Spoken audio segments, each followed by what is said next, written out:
Fala enfermagem de Santa Catarina, enfermagem de todo o Brasil. Retornamos com mais uma sala de emergência no primeiro Congresso de Urgência e Emergência do Corém de Santa Catarina. Digo para vocês que está sendo um sucesso, gente. Auditório lotado, uma vibe absurda. Gente fardada, gente de uniforme. Então realmente a gente subiu. Ó, o sarrafo tá lá em cima, o 2 vai ter que ser alto, hein? E para falar de um tema, gente, que esse tema tá bombando. É a enfermagem nas alturas. O dia a dia de um enfermeiro de voo. Como tem gente que me procura para ser enfermeiro de voo, para voar no asa fixa rotativa. E aí, gente, nada mais, nada menos do que chamar essas duas feras na enfermagem, que é Euseli de Assis, nossa Ana Nery de 2024, prêmio Ana Nery, foi dela, gente. Ela vai falar daqui a pouquinho sobre isso. E José Lúcio de Souza, do Aeromédico Brasil. Primeiramente, obrigado, gente. Esse sonho do primeiro Congresso de Urgência e Emergência não aconteceria se não fosse vocês aqui também. Quem é Euseli? Olá, muito bom dia a todos, né, que estão assistindo esse podcast. Muito obrigada, Henrique, pela participação. Meu primeiro podcast. O Lúcio está do lado de um enfermeiro tão competente que é o Lúcio, né?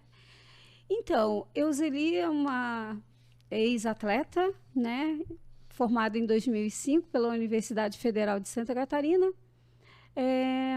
Resolvi fazer a enfermagem porque o meu sonho era cuidar, né? Então, no início da minha carreira, eu entrei na Cruz Vermelha Brasileira, que eu sou carioca, né? E eu queria ir para a guerra, atender pessoas. E eu me inscrevi na Cruz Vermelha para participar da equipe deles. E na época, eles falaram que eu precisava ser da área da saúde. Aí eu fiz o auxiliar, mas não exerci. Mas naquele momento, no ano seguinte, a guerra acabou. Aí eu vim para Santa Catarina como atleta. E aqui eu fiz faculdade, me formei. E resolvi trabalhar em emergência, porque eu acho que a emergência, quando ela está no sangue do profissional, ela é uma coisa incrível, é uma satisfação muito grande. Aí eu comecei a me empenhar, eu queria trabalhar nas ambulâncias do SAMU.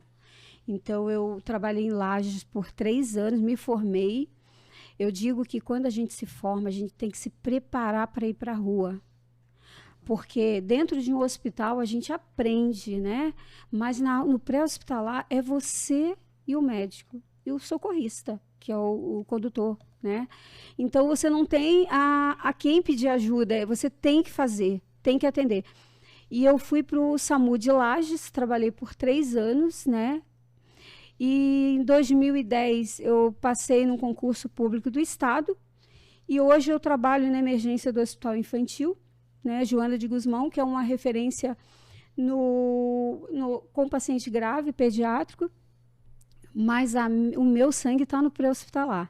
Mas eu conheço um pouco do intra-hospitalar por trabalhar dentro de um hospital também que é referência. Eu trabalho no serviço aeromédico, né, no SAMU Aeromédico, aqui em Santa Catarina, em Florianópolis, no Arcanjo 01, há mais ou menos 13 anos, né, de aeromédico, fiz a especialização. Por que eu digo que o enfermeiro precisa, né, antes de entrar no pré-hospitalar, estar preparado?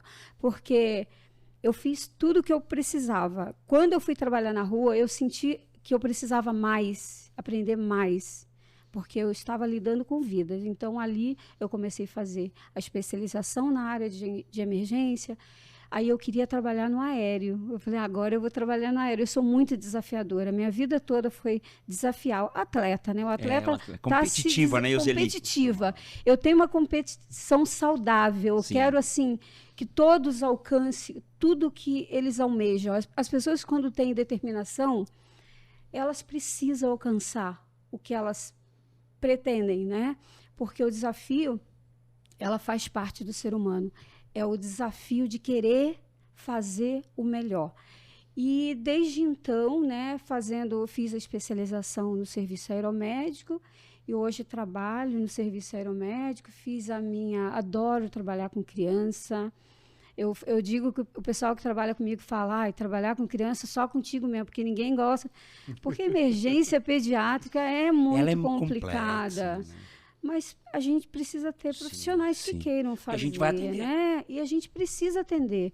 Então, quando você trabalha no pré-hospitalar, você atende tudo, desde o RN ao pediátrico, adulto, idoso. Então, vocês têm que estar preparados. Isso nós não escolhemos o nosso paciente, né? Verdade. Então, a gente precisa se preparar para esse atendimento, né? Diferente do hospital, que você está preparado para atender pediatria, mas lá fora você atende de tudo, o RN também. Mas é isso, Lúcia. Então, eu fiz o mestrado na área de pediatria, né? Protocolo de fixação do paciente pediátrico dentro dos helicópteros. Olha só. E agora estou no doutorado na função, faltando mais 2 anos, no desafio do tempo-resposta, sim, do transporte do paciente pediátrico dentro do serviço aeromédico em Santa Catarina. Que legal. A ideia é trazer mais aeronaves de asa rotativa para Santa Catarina, que a gente sabe que precisa, que né, Zé? atender criança, o tempo-resposta é muito rápido.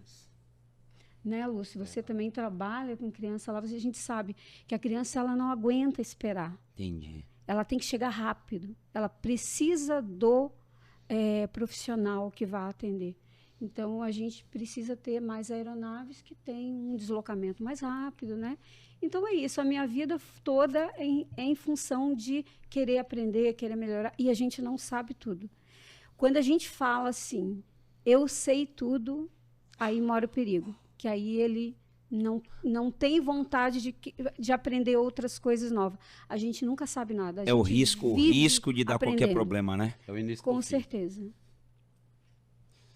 Nós vamos só mexer, porque o que eu vou fazer agora, Euseli? Eu vou sair de Santa Catarina, pegar o avião, e eu vou lá em Juazeiro. Juazeiro do Norte. Nossa, que legal. Quem é Lúcio Macedo? Ai, minha gente, que maravilha estar aqui com vocês, né? Muito obrigado pelo convite, Rick, Corém de Santa Catarina. E para mim é um grande privilégio poder estar aqui ao lado de Euseli, participando desse podcast. Uma profissional que, meu Deus do céu, eu admiro demais e que inspira todos nós da enfermagem e da enfermagem aeroespacial, né? A Euseli mostra para a gente que a gente sempre pode mais. Por que não? Por que não? E sempre com esse propósito de salvar vidas, né? Até quando às vezes parece impossível. Parabéns, Euseli. O que eu vejo de sua atividade, tanto na parte de protocolos, na parte de busca por avançar nessa questão física também, como atleta, né? Ela não deixa de ser atleta, não, viu? E também com as missões, né, que a gente vê a turma aqui de Santa Catarina se empenhando tanto. Parabéns aqui a todo o grupo de enfermagem, né, já que a gente está num evento de enfermagem, pessoal do Arcanjo, pessoal das USAs também, né, nessas missões, com toda essa estrutura que vocês têm para isso também, que contribui, né? Eu acho que vocês fazem muito e a população está muito bem abastada de profissionais de enfermagem. E que Deus permita que continue, né, sempre crescendo um nível a mais, porque a gente sempre pode um pouquinho mais. Verdade. Se a gente pensar que é possível, né? E eu sou o Lúcio Macedo, né? Eu vim de Juazeiro do Norte, Ceará, né? Interior do interior, bem ali na divisa com Pernambuco já, longe da capital, né? Não tem praia em Juazeiro, tá? Tem uma, mas é artificial. E eu sou enfermeiro há 20 anos, né? Fiz minha faculdade de enfermagem na Paraíba, Faculdade Santa Emília de Rodade. Hoje essa faculdade, infelizmente, não existe, mudou de nome, né? E de lá da Paraíba, voltei para o Ceará, como um menino do interior, muita coisa parecia ser impossível, né? Até acontecer. Então, para mim, o aeromédico nunca passou pela minha cabeça. Primeiro, eu não sabia que o enfermeiro poderia voar. Quando você era pequenininho, Lúcio, você não pensava nisso? Assim, Cara, via um avião, alguma coisa, você ou eu, você não passava pela cabeça, Lúcio? Cara, eu nasci em Brejo Santo, que é uma cidade bem menor do que Juazeiro. Juazeiro é uma cidade grande. Brejo Santo tem 50 mil habitantes. Então, eu nasci lá, fiquei muito tempo da minha vida lá. E quando eu fui fazer minha faculdade, aí eu já morava lá no Crato, cidade vizinha a Juazeiro. Crato. De 100 mil habitantes, então é uma cidade um pouco maior. Quando eu era bem criança mesmo, 6, 7, 8 anos, uma vez eu vi pousando um helicóptero lá em Brejo Santo. Governador do estado, né? Aí veio de helicóptero, rapaz, subiu tanta poeira, era tanta coisa. Meu Deus, aquele brownout, né? Aquela poeira que sobe com um helicóptero. Aí eu olhei aquilo ali e disse, meu Deus, que negócio louco, que coisa mais linda. Rapaz, como deve ser massa ser um piloto, né? Pilotar um negócio desse, um bicho grande desse, e um moleque, né? Aí o cara, já pensou se eu fosse piloto? Aquele sonho de moleque, né? De querer ser piloto de alguma coisa. E era helicóptero. Porque lá não tinha pista de pouso, né? Aí eu disse, meu Deus. Aí quando a gente vinha para Juazeiro, que já é como se fosse a capital do interior lá, que é uma cidade grande, né? 350 mil habitantes. Aí meu pai às vezes levava a gente no aeroporto para olhar os aviões decolando e pousando. Uma área lá só para isso. Às vezes ficava lotado, filho. E no interior, isso era uma felicidade, né? Até hoje, quando a gente pousa no interior, é o evento do ano, né? Aí quando eu olhava, eu, cara, já pensou ser piloto? Então, é aquela coisa de criança, né? Cogitei. Mas depois você vê que é impossível, entre aspas, né? E aí desiste do sonho. Depois pensei em ser arquiteto, eu gostava de desenhar. Aí no ensino médio, eu gostei muito da biologia. Aí pensei em ir para a área da saúde. Aí na área da saúde, fui vestir, meu irmão era enfermeiro, me inspirei no meu irmão. É um enfermeiro sensacional até hoje, assim, para mim continua sendo. Como é que é o nome do seu irmão? Lucy Milton. Lucy Milton. Aproveitando para mandar um beijo para você. Teu irmão é fenomenal, Lucy Milton. Beijo, mano, te amo, viu? Beijo. Eu acho que só tem esse nome dele no mundo, né? Que o nome desse é diferente demais. E aí, inspirado no meu irmão, fui fazer a faculdade de enfermagem. Passei, né? Terminei a enfermagem, comecei a trabalhar no que a maioria trabalha, no Hospital de Pequeno Porte. Eita, é um desafio. Né? E aí, Hospital de Pequeno Porte, depois fui trabalhar no Hospital Terciário. Aí foi um grande desafio na minha vida. Eu acho que a minha vida ela foi moldada por mudanças. Então, hoje eu me aprendi a adaptar-se às mudanças. Então, é uma das características muito importantes para quem vai para o aeromédico. Porque a gente vive muitos desafios. Nós vamos ser testados mesmo. Em cada local que você vai, você se reinventa. Você tem que... Então, fui enfermeiro de centro cirúrgico, fui enfermeiro de UTI, neurológica, cardiológica, especializada, fui enfermeiro de hemodinâmica, fiz pós-graduação em saúde da família, fui enfermeiro de atenção básica, do presídio. Mas eu não estava preso, não. Eu era enfermeiro, viu? Aí fui enfermeiro do presídio. Então, eu vivi muitas experiências diferentes. Isso me ajudou muito. Isso, foi somando, né, Lúcio? Isso. Aí chegou um momento que eu fui morar fora do Brasil. Botei na cabeça de fazer medicina, com os amigos enchendo o saco. Aí fui, passei 1 ano e meio fora, na Bolívia. Aí depois desisti, voltei para ser enfermeiro. Trabalhei no hospital. De novo que eu trabalhava no Hospital do Coração, do Cariri, lá na minha região. Cariri. E lá teve a seleção do SAMU, aí eu entrei no SAMU, cara, e o SAMU eu me encontrei. No SAMU eu, de fato, me encontrei. Eu amava a cardiologia, até chegar no SAMU, cara. E o APH? O APH móvel é isso, né, gente? É. Porque, assim, ó, eu ouço muito, Euseli, eu ouço muito isso, Lúcio. Eu botei esse macacão e eu... Que loucura, né, gente, isso? E assim, eu ando falando assim até para o pessoal, eu quero voltar para a Zusa, porque é um atendimento diferente, né? Eu trabalho no aéreo, adoro, quero continuar, mas a USA também me atrai muito, porque é o atendimento inesperado. Oi, Zeli, mas deixa eu cortar e fazer uma pergunta que me veio na cabeça aqui. Não é mais emocionante dentro daquele... Não é? O coração não acelera mais? Acelera. Porque eu penso o seguinte, eu passei 13 anos da minha vida numa ambulância. Mas, gente, assim, você ir naquele helicóptero subindo, sabendo que só você é a última oportunidade. Porque quando a pessoa chama o aéreo, é a última oportunidade. E eu acho que essa emoção, ela é para poucos, né? Então, só o barulho... ele já dá uma adrenalina, assim, mesmo quando eu recebo, às vezes, quando eu estou no hospital, que eu recebo o arcanjo lá, nossa, eu trabalho ali. Eu fico assim, falando, meu Deus, eu trabalho ali. E é realmente uma adrenalina. Apesar de trabalhar lá, e às vezes eu estou dentro do hospital recebendo essas crianças que vêm pelo ar para mim. Então, eu fico falando, meu Deus, eu trabalho num lugar tão bonito, que dá aquela adrenalina como se eu nunca tivesse operado o aeromédico, né? Mas eu digo que dá sim. E é um local que, como você disse, Henrique, é a última esperança. Se quando é deslocado uma aeronave, que é um custo, né? O custo do Alto, deslocamento é alto. Então, por isso que o acionamento da aeronave ela tem que ser assim muito centrada no que o Ele espera. é restrito, né? Restrito, não dá para atender qualquer coisa, tem que ir para a questão de atendimento realmente risco de morte, né? Mas assim, a gente vai com aquela sensação de fazer o melhor.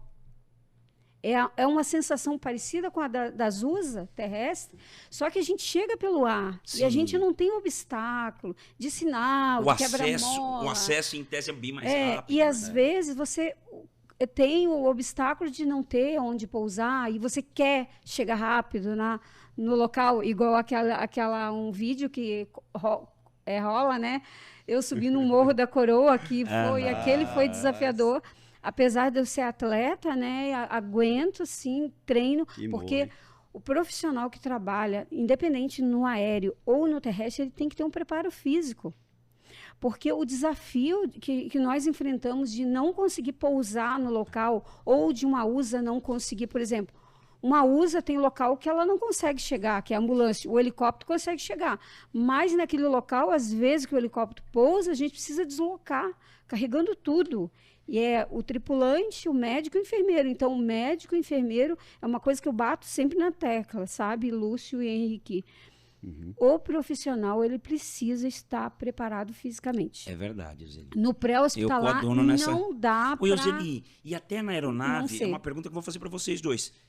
Um profissional sobrepeso, ele tem uma interferência em relação... Porque tem que ter um limite de peso na aeronave, né? Então, se eu tenho um profissional sobrepeso, eu já perco um pouco desse limite. Da máquina, né? Já limita mais a decolagem da máquina em certas situações. Se a gente for precisar levar material, por exemplo, para desencarceramento, que é um material que pesa, corda para rapel, que pesa também, e aí quando você coloca um paciente com um porte maior, aí pode ser necessário ficar um tripulante lá na cena. E isso, né? Nós estamos falando do paciente, agora se é um profissional... Para poder embarcar o paciente, porque senão a aeronave realmente, algumas não decolam, né? Então é um desafio também para o piloto, para a equipe também, para todo mundo, né? E se o profissional ele também tem esse sobrepeso, aí então é um desafio dobrado, né? Eu sou enfermeiro de USA, mas eu vou para o aéreo, eu quero ir para o aéreo. Já posso pôr meu macacão do aéreo e entrar? Como é que funciona? Olha só, precisa uma adaptação, né? Tanto a gente falou da parte física, né, Euseli, que é uma parte que, para um resgate, para quem vai trabalhar no aeromédico do resgate, é imprescindível. Não dá para você entrar no resgate sem ter um mínimo de preparo físico. Por conta disso, a própria legislação, né, com o RBAC 90, tem as disciplinas físicas, né, e também a maioria dos serviços das unidades aéreas públicas exigem um teste de aptidão física, que a gente chama de TAF. Certo. E aí tem os índices físicos que o cara tem que atingir, né? Independente da idade, independente do peso. Se ele atingir e passar, ele está apto para participar do curso de operador de suporte médico, que é o curso que adequa o profissional da área da saúde, médico e enfermeiro, para poder, de fato, atuar nessas missões. Por que esse curso? Eu sou um grande médico, lá na USA, lá na minha UPA, na minha emergência hospitalar, sou um grande enfermeiro. E por que eu preciso ainda fazer isso? Porque quando você vai para a aviação, operar no serviço aeromédico, você, além de profissional da saúde, você também é um profissional da aviação. Você precisa entender, né, linguagens aeronáuticas, especialmente da fraseologia de voo e também da segurança operacional. Porque a gente não decola se não tiver a segurança de voo acolhida ali, realmente, de fato, protegida. Então, além de toda a parte médica, a gente utiliza muitos critérios de segurança para poder decidir se a gente vai decolar para a missão ou não. Porque se a gente decola em uma situação insegura, em vez de salvar uma vida, a gente perde a vida do paciente, perde a do enfermeiro, a do médico, e a do piloto e a do operador aerotático. Já pensou? Então, essa conta ela não bate. Então, quem está na aviação precisa se adequar, né? E aí, para isso, muitas vezes a gente também precisa, como exigência de alguns serviços, pela necessidade de atuar com pacientes graves, que é o que justifica o alto custo do serviço aeromédico, também ter cursos de alta performance. Aí vai um PHTLS, aí vai uma CLS. E a experiência profissional, ela é necessária, é super justa. Você não vai colocar o seu filho, a sua mãe, o seu pai, na mão de um profissional que nunca participou de um RCP, por exemplo. E nós temos já especialização, né? Isso. Especialização em enfermagem aeroespacial. É isso mesmo? Acertei o nome? Isso Acertei mesmo. o nome, isso aí. E falando, dando só um complemento, o que o Lúcio falou, todo enfermeiro que ele entra no serviço aeromédico, ele precisa conhecer a máquina que ele vai operar. Entendi. Né? Por exemplo, nós operamos no Esquilo, né?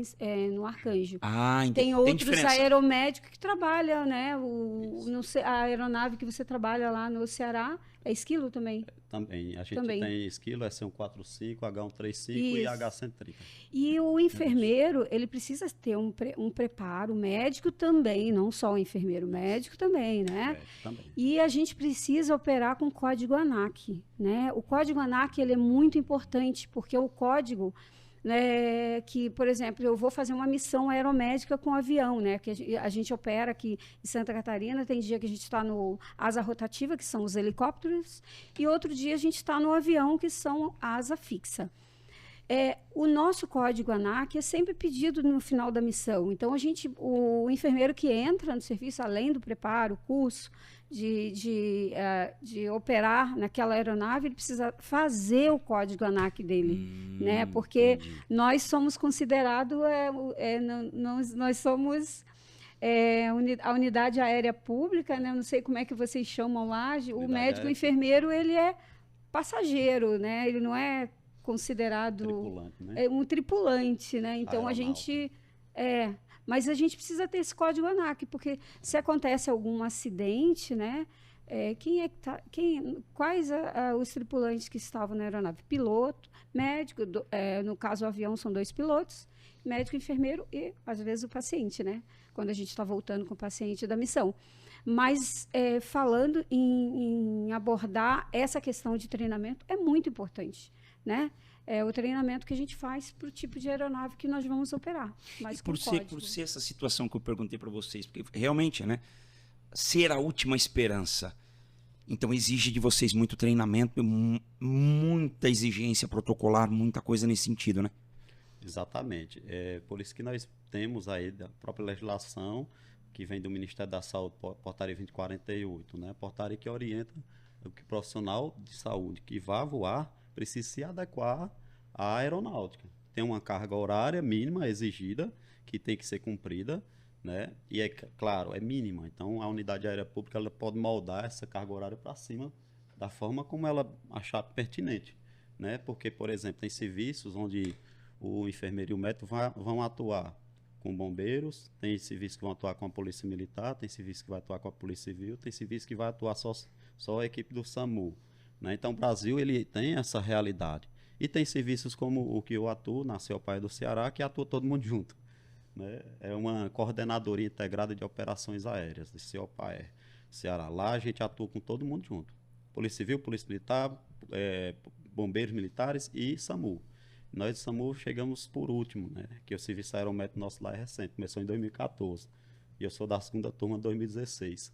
E a nossa formação lá, rapaz, é uma formação bem aos modos militares. Entendi. Né? Puxada. Um mês de formação, né? É bem animado lá. Uma recreação, né? Ótimo. Começa todo dia, né? 6 horas da manhã, 5h30 já tem que estar lá para fazer educação física 2 horas, depois vamos para os testes físicos, teórico, vamos fazer missão com a aeronave, na 4, na areia, no resgate, na estrutura colapsada, rapel, tudo que você imaginar. Preparando e é um você. Preparo, isso, exatamente. Então a gente simula nos treinamentos várias condições que a gente vai enfrentar na realidade, porque tem que estar preparado para entrar numa missão. Por exemplo, a Euseli subindo o Morro da Coroa, cara, eu achei um dos vídeos mais incríveis que eu já vi na minha vida de profissionais aeromédicos, porque aqui dali mostra a necessidade que aquela vítima que está lá em cima, meu irmão, ela não sabe quem vai chegar, não sabe se alguém vai chegar até ela. E ela está morrendo. Ô, Lúcio, como é sensível, e se não chegar né? logo, ela morre. Como é sensível quando a gente fala faz nisso. diferença. Porque, assim, às vezes a gente tem resistência do profissional. Mas né, eu tenho que saber da minha competência, eu não tenho que ter um preparo físico. Mas é que nem a questão do vídeo. É. Às vezes o helicóptero pousa num local, mas a vítima está distante. longe, Eu não não- consegui chegar lá. não tem Eu como vou ter que um andar helicóptero. quilômetros. Eu vou ter que subir morro com mochila nas costas, com cilindro. E isso Prancha. exige força. Bota, macacão. É, pesado. Às vezes na areia, na duna lá no Ceará. Nas É, dunas. Aqui teve um- também tem dunas. Teve um colega nosso, médico lá, que teve que ir com a equipe todinha lá, médico enfermeiro da equipe todinha, caminhar 500 metros com um paciente na prancha, vítima de trauma, ali na duna, acidente de burro. Nossa. Porque o helicóptero não tinha como pousar lá se não afundava. É. Porque o helicóptero é pesado, 3,5 toneladas, se ele ficar perto ali da ocorrência na duna, o esqui afunda e ele não decola mais. Então vão ter situações como essa, vão ter a montanha aqui tem muita montanha, essa região de Santa Catarina, Sim, né, muito sim. lindo por sinal, mas para o helicóptero não tem condição de pousar em qualquer local. Em costão. Quase qualquer local. O Mas helicóptero, eu entendo que Muito tudo. helicóptero, até mesmo asa fixa, né? Tem risco. E já teve uma ocorrência que vocês pensaram, não vou voltar. Já teve. cara, eu falo, depois eu falo. Sim, tem. A gente tem que ser realista que a nossa profissão ela é de risco o tempo todo. Então, quando a gente chega no plantão, a gente faz o brief, né, para saber como é que você está de saúde, né? Vocês fazem lá também. Isso, psicológico também. Então eu acho que é uma coisa que deveria ter nas USA. Eu acho que muito legal. Eu faço os briefs no hospital também. Olha Eu que criei legal. essa linha de brief para saber como é que o profissional está de saúde, porque nós somos seres humanos, nós somos passíveis de ter algum problema de saúde ou familiar, né? Então a gente faz o brief de manhã e já fala, olha, hoje eu estou um pouco cansado, não dormi bem, então os colegas têm que ter mais cuidado comigo, porque hoje eu não dormi bem. Sensibilidade. Então esse brief acontece, porque a gente está mitigando o risco conosco e com os colegas. Então a gente faz o brief, tem o brief também das emergências no helicópteros, né? Que na verdade a gente tem brief de algumas situações que podem acontecer. Eu já tive algumas ocorrências de furar o pneu, né, em Jaguaruna uma vez, a gente pousando, furou o pneu. Acontece, fura um pneu até de uma aeronave de grande porte, porque não vai furar de um... Me explica como é que é esse negócio de furar o pneu. Já teve algumas situações O assim... que é furar o pneu, Zili, da aeronave? Do pneuzinho da frente que pousa. Eu tô pensando Mas- aqui na minha cabeça, pensando com o público aqui, né? Meu Deus, onde é que tá o pneu dessa aeronave? Mas os pilotos, eles são muito Furou, profissionais. é difícil Fura, pra Porque a pousar. aeronave ela tem ou esqui, como trem de pouso, Certo. ou rodinhas como E a trem de rodinha pouso. da frente. Da frente. E aí, mas assim, os pilotos são excelentes. Eles são, assim, muito profissionais, todos eles, sabe? Então, a gente tem uma segurança muito grande. Legal. Mas a gente sabe, sim, que pode acontecer. Isso faz parte do E serviço, você pensa né? nisso, Zeli? Quando você coloca teu macacão, você tá entrando ali, te passa pela cabeça? Passa, mas assim, eu tenho assim... Eu tenho a consciência que o dia que acontecer, com certeza falar assim, eu fiz tudo que eu podia.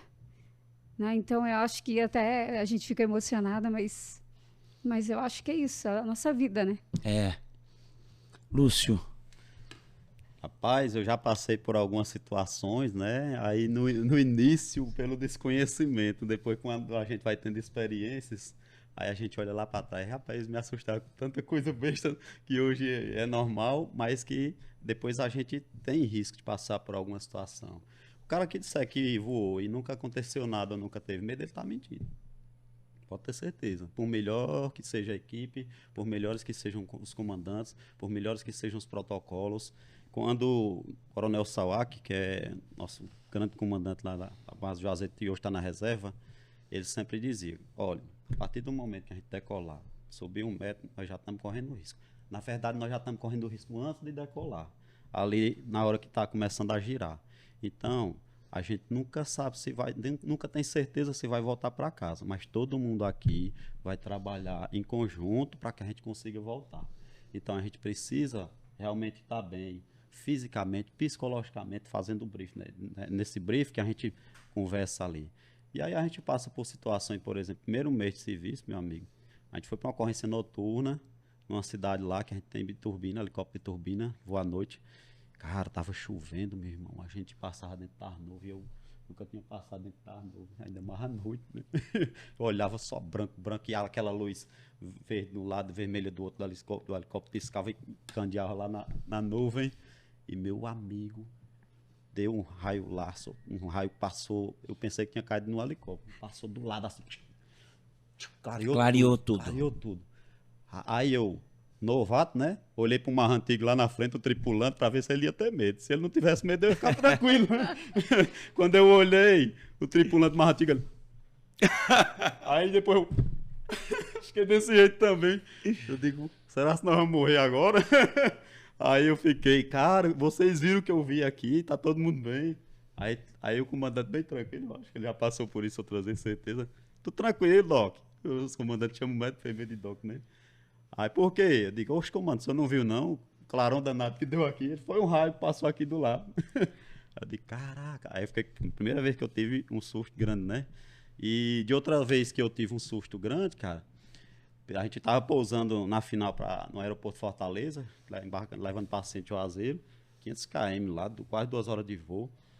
E na hora que a gente tava na final para pouso, 2 urubus saíram assim de uma vez para pegar na pá. Que é a hélice do helicóptero, né? Meu irmão, o piloto foi ágil. O cara foi rápido demais. Puxou o helicóptero para a direita, ainda bem que o urubu não foi para a direita, senão tinha tocado e a gente tinha caído. Vou para a direita, bruscamente, e os urubus desceram aqui na esquerda. Nossa. Meu amigo, meu coração, porque a gente, na hora que ele puxou para a direita, tinha poste alto, com fiação, ou seja, onde tocasse ali, a gente ia cair. E ninguém sabe se ia sobreviver, né? Aí, meu coração, eu disse, epa, comandante. Aí não deu tempo nem falar muita coisa, né?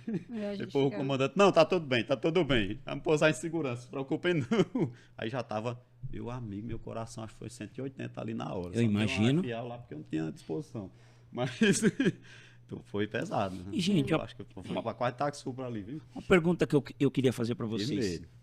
Mas graças a Deus deu Por certo. que vocês fazem isso? Por quê? Por Que, cara? Por que vocês se arriscam? Por que vocês colocam, né? Vocês têm família, vocês têm pai, mãe, filho, né? Às vezes vivo. Por quê? Por quê? É uma pergunta que não quer calar. Eu digo por mim, assim, eu acho que a satisfação, quando a gente faz, eu não sei, é uma satisfação muito além desse medo que nós falamos aqui agora. Medo a gente tem. Mas a satisfação de estar fazendo o melhor de você para o paciente que está ali naquela situação que precisa, para mim isso não tem medo que supere, que avance, que... Eu acho que a gente precisa ter medo, que o medo nos protege, né? Uma coisa que eu aprendi com o CENIPA, né? Quando eu fiz o serviço aeromédico, né? A especialização, ele falou uma coisa muito importante. O piloto, não só o piloto, eu digo profissional em geral, de qualquer área, quando ele perde o medo, É perigo. ali mora o perigo. A gente tem medo, sim, mas a satisfação pessoal, ela consegue superar. Mas a gente trabalha com segurança, né? O serviço que nós operamos é um serviço seguro, né?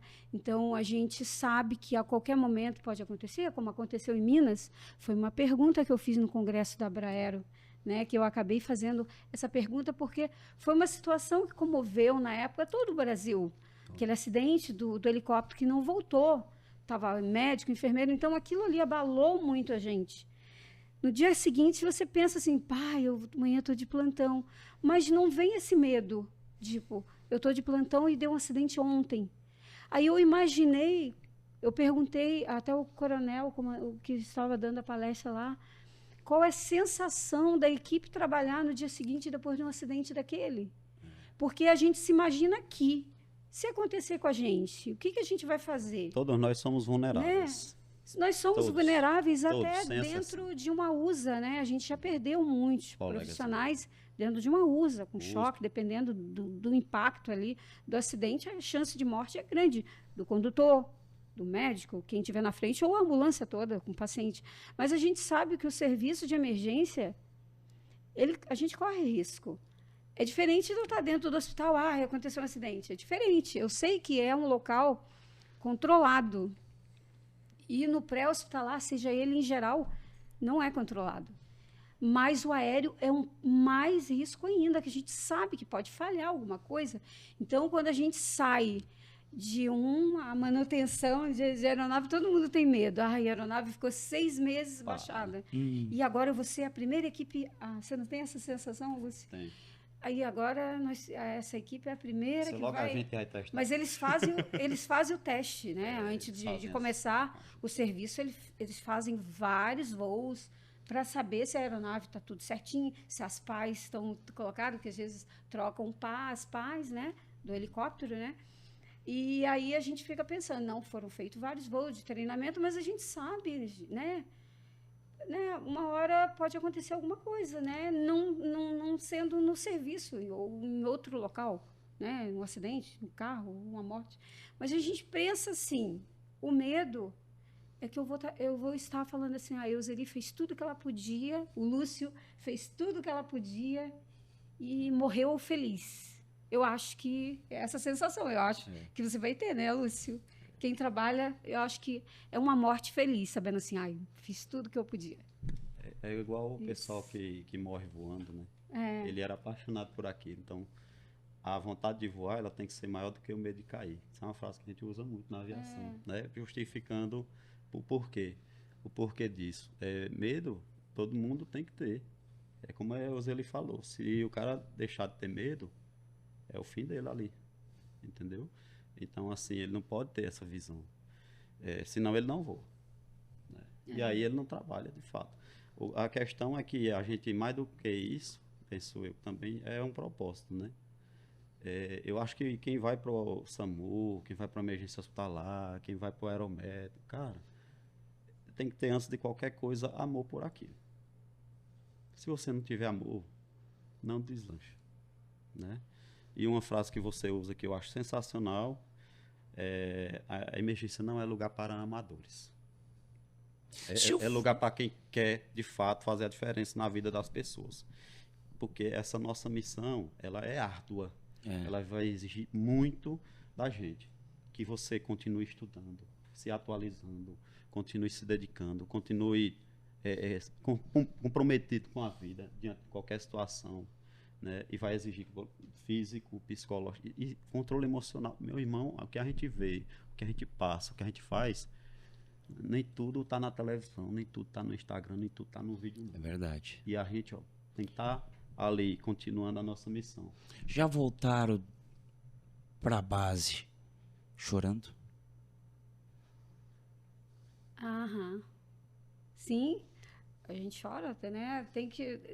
Eu acho que assim, o profissional, eu digo que o maior medo, né, do profissional é quando sai da área. A gente está tendo uma palestra muito legal ali embaixo sobre o preparo emocional. Eu acho que quando o profissional ele chora, ele deixa de adoecer. Porque o profissional que não chora, ele provavelmente ele vai ficar doente. Ele vai explodir daqui a pouco. Então, assim, eu choro. Não tenho problema nenhum. Não choro. Se tiver que chorar e recebo uma criança... Primeiro eu faço, depois eu choro, né? Não adianta fazer chorando, né? Então, assim, eu faço, depois eu choro com a mãe. Ou choro sozinha, ou choro com os colegas, ou, né? Às vezes os colegas também têm problemas. É por isso que eu faço o brief. Nem todo mundo eu coloco dentro da reanimação, no meu plantão. Tem gente que não está preparado para aquela situação, mesmo trabalhando dentro do local de emergência. Às vezes a pessoa está mais fragilizada. Então, a gente sempre fala, quem hoje quer entrar na reanimação? Porque na reanimação a gente vê as mortes acontecendo, né?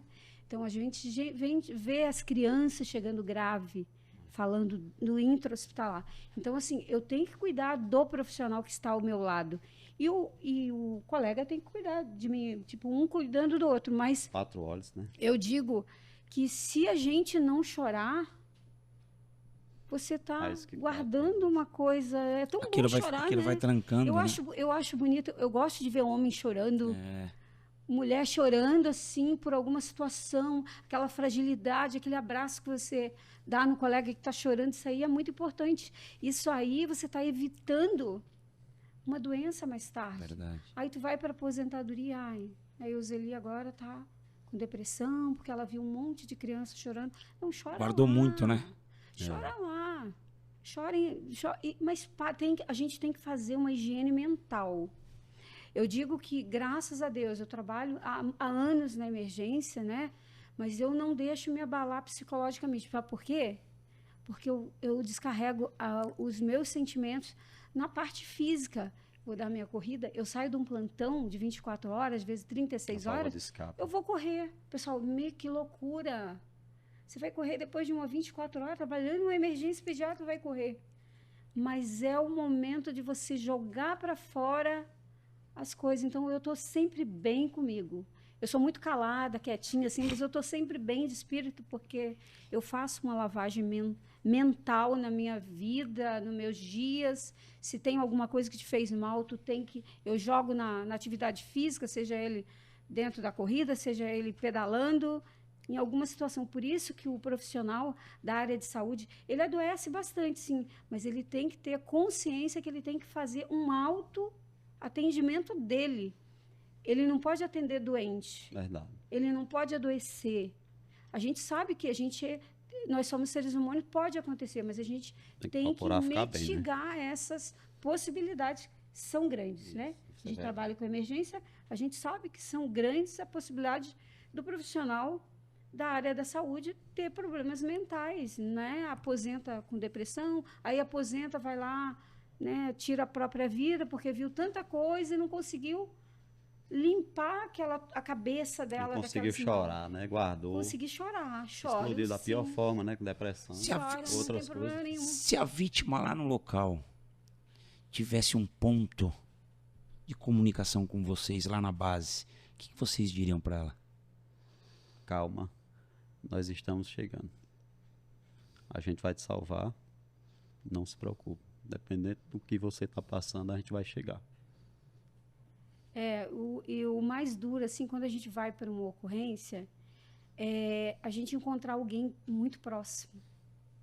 Eu acho que sair, eu ainda não me deparei, com essa situação. Mesmo, eu tenho poucos familiares aqui. Aliás, eu não tenho família aqui, né? Na verdade, minha família é do Rio, que eu sou carioca, e um pouco de Minas. Então, eu não tenho família aqui. Mas a minha família é as pessoas próximas, meus amigos. Então, eu não quero encontrar essas pessoas na ocorrência. Mas, se eu tiver que fazer, eu vou fazer o melhor para ela, como eu faço para as outras pessoas que não são tão próximas a mim. Porque eu digo que uma amizade, quando você tem uma amizade, a pessoa se torna quase um irmão, né? Então, assim, de repente, tu chega lá na ocorrência, meu Deus... Ai, ela é minha amiga, trabalha comigo, e agora? O que eu vou fazer? Paralisar. Não, eu tenho que fazer o melhor para ela, né? Do jeito que eu faço, como se fosse alguém familiar, né? É porque eu acho que o atendimento no familiar deve doer. Deve doer, Lúcio. Lúcio, você já teve uma situação assim, né? Eu já tive e... pergunta que você fez antes, por exemplo, eu estava aqui me lembrando aqui, e quase chorando agora também, né? Se você já chorou, cara, várias vezes. Eu estava descarregando ali, se eu não descarregar, eu vou ficar louco, né? Eu tive uma filha, minha primeira filha, que nasceu com doença rara e, infelizmente, ela faleceu com 3 meses e meio. Eu e minha esposa morando no hospital, 2 meses e meio. E na UTI, que ela faleceu, né, no leito que ela estava, 3 meses depois fui fazer uma remoção lá. Porra, bicho, não tem como não lembrar, né, cara? Isso é muito forte. E aí, a equipe toda sabia da minha história, né? Eu passei 15 dias sem trabalhar. E entrar na UTI no leito que ela tava. Aí as lágrimas começaram a descer, eu virei as costas, saí da UTI. Aí o médico já sabia, né? Aí o médico, não, você pode deixar aqui, eu se enrolo com a equipe aqui, a gente embarca, coloca na incubadora. E a gente sai. E aí eu fiquei lá fora, cara, chorando. Fui no banheiro, lavei os olhos. Era estar ali, né? E claro, quando eu via paciente, eu me lembrava da minha.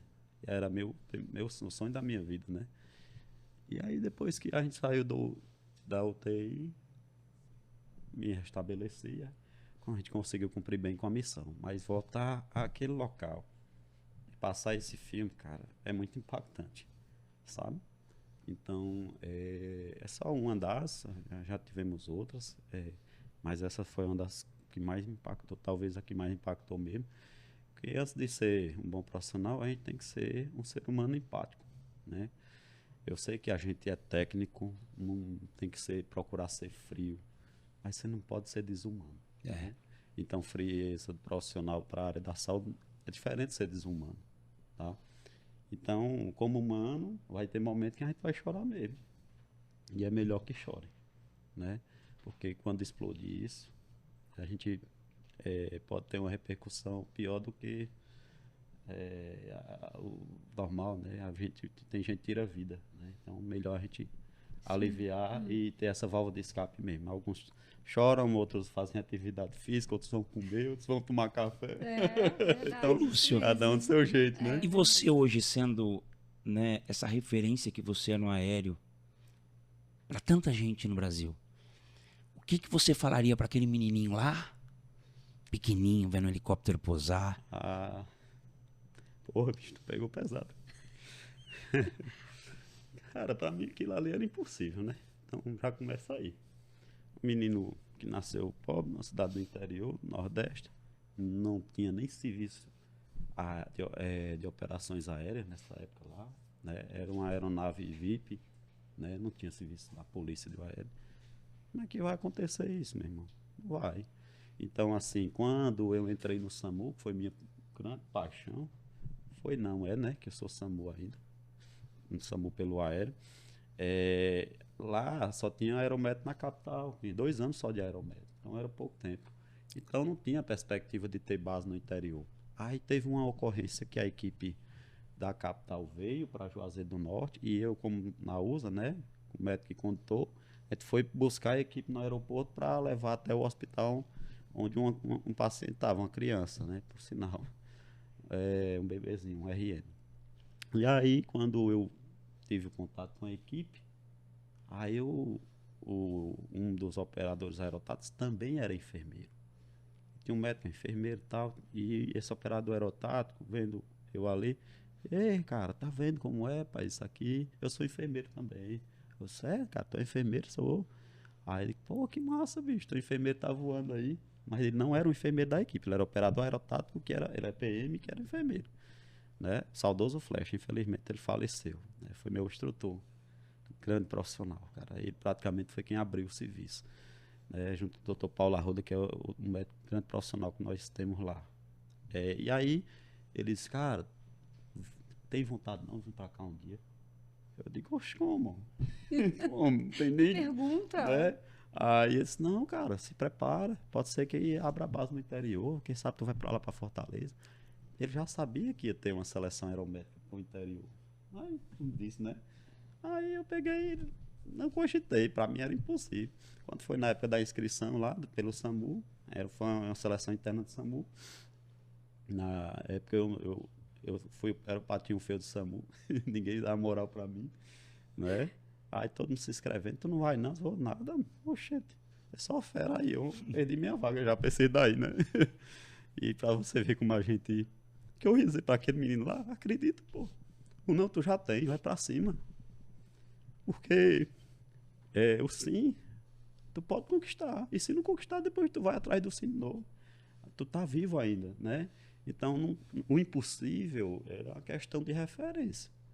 E os limites são coisas que a gente bota na nossa cabeça, não deveria ter muito limite. É por isso que a gente supera, né? E minha namorada na época, que hoje é minha esposa, né? Juliana, mandar um beijo aqui para ela. Beijo para você, meu amor, se estiver assistindo. Ela foi quem disse, vai, o não tu já tem. Do jeito que você voltar, ou vitorioso ou fracassado, eu vou te receber do mesmo jeito. E eu fui. E eu fui o único que passou do interior, ali da minha região. 263 profissionais. Só tinha eu e mais 2 do interior. O resto era tudo da capital. Tem essa coisa de interior e capital lá, né? Então, cara, eu era o patinho feio e foi o patinho feio que deu certo. Né? Então, assim, é possível. Mas você tem que acreditar. Às vezes, outra pessoa tem que acreditar em você mais do que você, mas acredite, cara. Não espere que outra pessoa te empurre, não. Pegue isso dentro de você e vá para frente. E não olhe para trás, independente do que vai acontecer. Né? Então, foi através disso que eu consegui. Foi duro. Os caras quase me matam lá, um mês de curso. Mas graças a Deus deu certo. Né? Então, deixei de ser o patinho feio para ser a referência da turma dos colegas lá, né? Não é uma coisa que eu busquei ser referência, cara. Foi orgânico, eu busquei né? ser referência, sabe? Eu só procurei fazer o que eu acho que era certo, o mínimo que os pacientes merecem. Eu acho que isso aí é o que faz a gente sempre estar querendo melhorar 1% a mais, né? Primeiro, reconhecer que você não sabe de tudo, que você é um aprendiz. No dia que você achar que sabe de tudo, é o começo do fim. A cabeça tem que sempre estar meio cheia, meio vazia, porque se ela estiver cheia, transborda. Tudo que chegar, cai. Não entra mais nada. Então, a minha cabeça é sempre meio vazia. Está sempre aberta para encher, para aprender, inclusive com técnico de enfermagem, com recém-formado, com estudante de medicina, estudante de qualquer área, fisioterapeuta, quem vier. Eu estou aberto para ouvir e receber. Euseli, e você? Se fosse lá, nós fôssemos voltar, te passava pela cabeça você ter a maior premiação da enfermagem, ser uma Ana Nery em 2024, você ser uma referência no aéreo, você implementar junto com uma equipe um sistema que foi o 4º no mundo? O que você diria para aquela menininha lá atrás?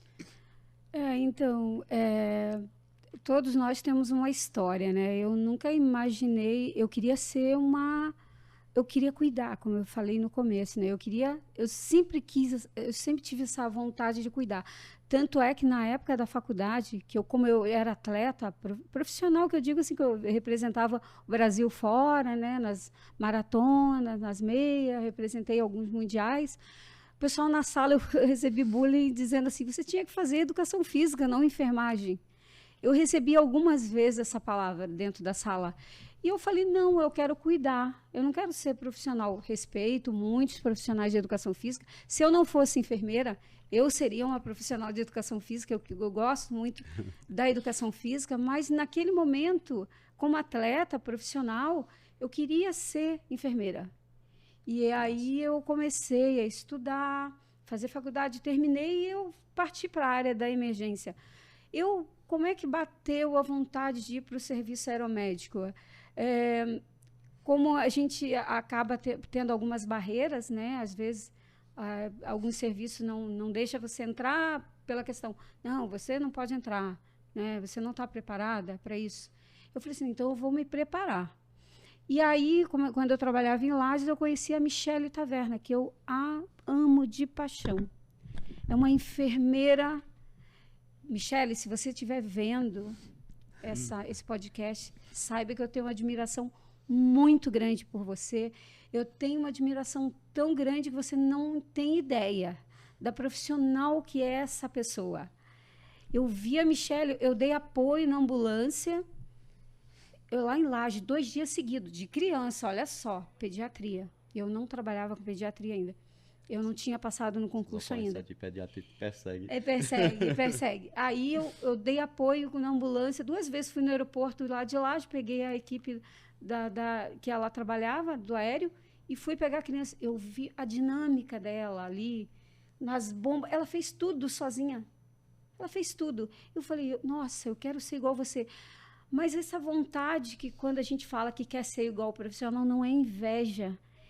É admiração. Orgulho. Eu adoro ver um enfermeiro sendo referência. Eu nunca pensei em ser uma referência, juro mesmo, assim, nunca pensei. Mas eu batalhei muito. Eu falei, eu quero fazer um aeromédico. E ela me convidou, né, para fazer o curso lá em Curitiba do aeromédico. Eu falei, nossa, agora eu vou fazer. E na época eu estava fazendo emergência, especialização, então eu fiquei com 2 especializações ao mesmo tempo batendo. Um final de semana eu estava em Curitiba, no aeromédico, no outro eu estava fazendo a emergência. E no ano seguinte teve o concurso público 2010. Foi aonde, na época que eu terminei também a especialização do aeromédico. E ali eu conheci a Michele, aí Continuei trabalhando em Lages. Depois a gente teve que sair, que a gente era contratado, fomos despedidas, né, que entraram o pessoal do concurso, e logo em seguida eu falei, eu quero voltar para o pré-hospitalar. E eu me dediquei muito nesse concurso. Eu falei, é a minha esperança, porque eu trabalho na emergência. E o concurso foi voltado para a emergência. Eu falei, é a minha chance. Se eu não passar nesse concurso, meu Deus, eu trabalho há 3 anos na emergência. O concurso é voltado para a emergência. Foi a única concurso que o Estado fez na época. Foi chance, cada um na sua especialidade, tanto médico como enfermeiro. E eu fiz para emergência. Eu falei, é a minha chance.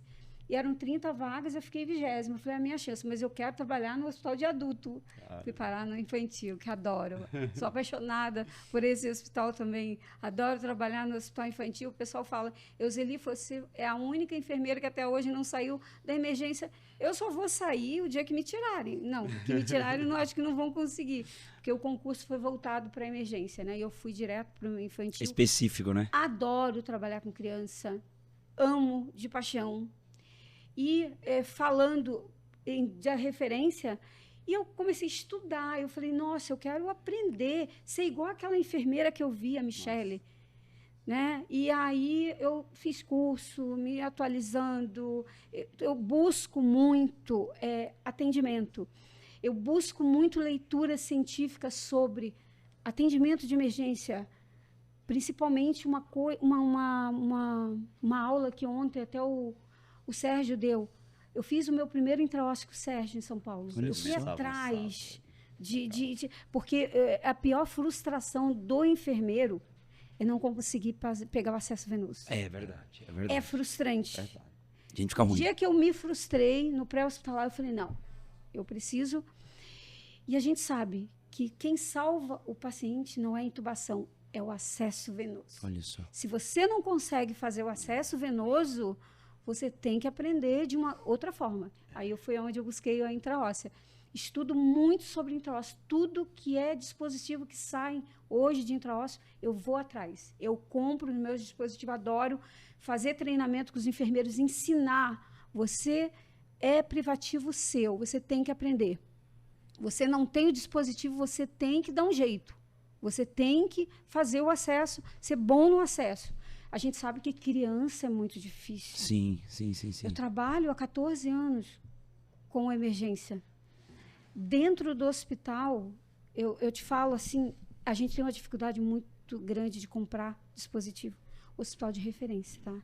Um dispositivo ISEO é uma faixa de R$3.000, de R$2.000. Nem todo mundo tem para comprar.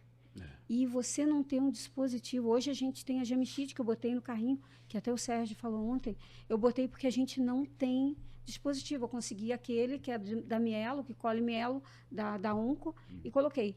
Então, eu busco me aperfeiçoar. Graças a Deus, hoje, o hospital, os médicos, os pediatras, quando fala de intraósseo, é você.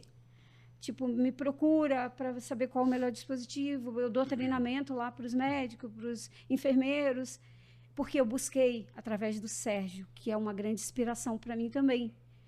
E sempre me atualizando.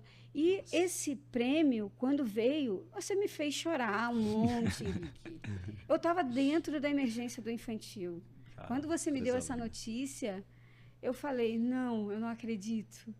E eu estava, assim, tem momentos na vida que você tem uns altos e baixos, assim, que eu já detono logo. Mas naquele momento, naquele dia, eu estava num baixo, e quando você me deu essa notícia, eu desmoronei. Né? Então, eu digo que esse prêmio, ele representa todos os enfermeiros, não só a mim. E eu digo mais, tem muitos enfermeiros que merecem esse prêmio, porque tem muitos enfermeiros bons por aí, e eu admiro bastante. Então, eu sou muito fã de pessoas que trabalham, têm ética, colegas, parceiro. Você tem que ser parceiro em todas as situações, né? Não só nas boas. Você tem que dar apoio aos colegas em todas as situações. Então, isso é importante. Eu acho que o prêmio, para mim, é uma satisfação muito grande. Eu não sou de Santa Catarina. Estar representando o estado de Santa Catarina como enfermeira, Ana Nery, para mim foi orgulho, você não tem noção. Isso eu não vou esquecer nunca mais. Eu posso estar lá, velhinha ali, na aposentadoria, que eu tenho meu quadro lá de Ana Nery, minha medalha, né? Então, é um orgulho e espero que tenhamos mais Ana Nerys. Você, Ana Nery? Ana Nery? Como seria o Ana Nery para o Lúcio? Verdade, ó, já seria o Ana já Nery? fica a Talvez dica Ananias. para aquela região.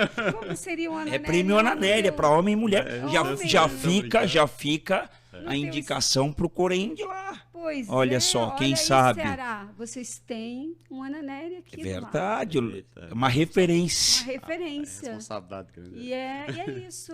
Então, é uma satisfação grande. Eu sou pouco, eu não gosto muito de falar assim, porque eu fico envergonhada, porque parece que a gente está querendo ser melhor do que a outra, mas não é. Mas eu espero que os enfermeiros, eles busquem atualização, porque nós temos a força na mão. E hoje nós estamos vendo aqui esse Congresso de Santa Catarina, Tá lindo. esse Corém maravilhoso de Santa Catarina, que eu digo que hoje nós estamos, Henrique, bem representado, porque vocês estão fazendo uma diferença que eu nunca vi acontecer. Porque fazer eventos de emergência da enfermagem do Corém, isso aqui vai ser um sucesso. Já está sendo. Eu estou assim, encantada com o primeiro e dessa magnitude que vocês fizeram. Tá lindo. E estão fazendo. E façam lá na cidade de vocês. Ó. Oh, Nós responsabilidade estamos... grande, hein? Esperando. Depois de uma estamos dessa na aqui. frente. Na frente, mas frente, Deus que eu digo, permitir.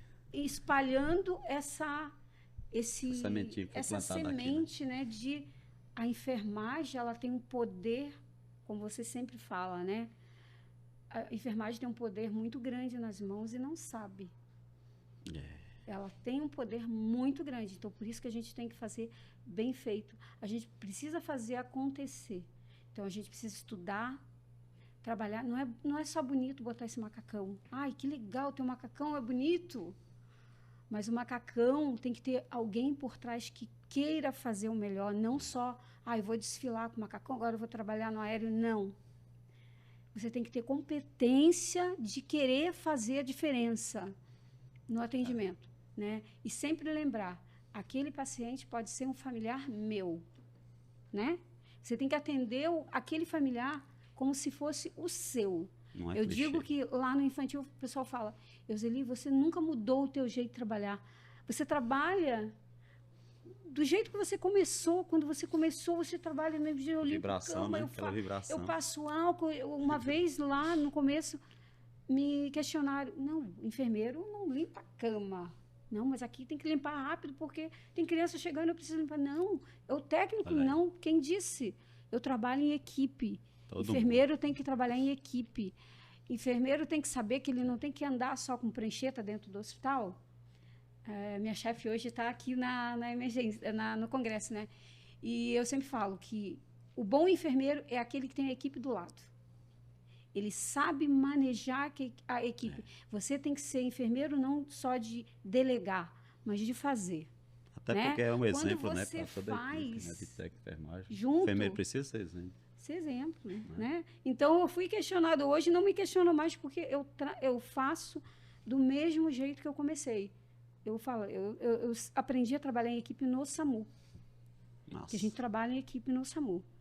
E, então, a gente precisa fazer isso dentro do hospital. Por que o enfermeiro vai se afastar da equipe? Verdade. Né? Então, Exatamente. é isso. Muito obrigada pelo Ana Nery. Espero que tenhamos mais enfermeiros Ana Nery Ana também. Nery Amém. por aí. E eu quero agradecer Amém.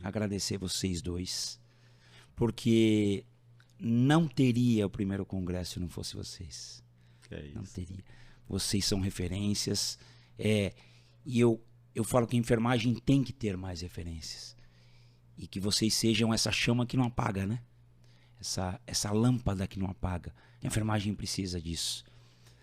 E nós somos passageiros, né? É verdade. Eu falo isso sempre no conselho. A gente vai embora um dia. E a gente tem que deixar alguma coisa, gente. E não é dinheiro, não. Não é carro, não é casa. Isso daí vai tudo embora. que a gente deixa legado. Então, vocês estão deixando um legado maravilhoso para o futuro. Maravilhoso. Não desistam por nada. Quando eu falei, por que vocês não desistem? Porque eu sei que vocês não desistem. Aí o Zeli correndo, aquele ímpeto de atleta, o Lúcio, esse cara emotivo, esse cara vibrador. Continuem assim, gente. A gente precisa de mais de vocês. E eu agradeço do fundo do coração, em nome do conselho, de vocês estarem aqui abrilhantando esse congresso. À tarde vai ser um show. Opa. O povo está esperando. E eu fiquei muito feliz. Foi muito emocionante um podcast, né, turma? Podcast de lágrima, de alegria, mas que vai ter muito corte. Bom para a enfermagem. Porque a enfermagem precisa disso, Lúcio. Verdade. Precisa de coração. E precisa da garra da Euseli também. Sim. Junta o coração Sempre. e a garra, Sempre. a gente faz um enfermeiro perfeito. Uma Que é humilde, Verdade. que tem competência. Então agradeço demais vocês. Deus abençoe cada um de vocês, a vida de vocês. A nós, todos nós. Que tenhamos mais congressos assim. Estamos finalizando mais uma sala de emergência com esses dois feras que nos fizeram chorar aqui hoje, nos fizeram ter esperança, sorrir e que essa luz continue. Muito obrigado. Amém. Muito obrigada. E agradecemos a participação de quem assistiu o podcast. Pessoal, Obrigado, pessoal. beijo. Obrigado.